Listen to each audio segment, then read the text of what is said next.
নির্বাচন ঘিরে গোষ্ঠীকোন্দল তৃণমূলের। গত 18 মে তমলুক টাউন ক্রেডিট কোঅপারেটিভ সোসাইটির ভোটে জয়লাভ করে তৃণমূল।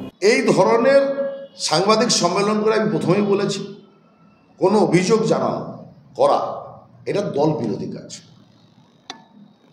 আমি দলের একজন কর্মী হিসাবে সবার কাছে অনুরোধ করব, সোশ্যাল মিডিয়া বা সাংবাদিক বন্ধুদের ডেকে প্রেস মিট করার আগে তার যদি কোনো বক্তব্য থাকে সেটা লিখিত আকারে বা মৌখিক আকারে দলকে, দলের ঊর্ধ্বতন নেতৃত্বকে তারা জানাক।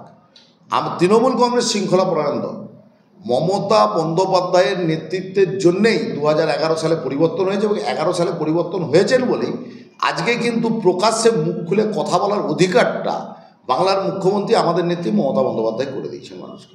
সেই বলতে পারবো না কী কারণে নামের লিস্ট নেই পরে।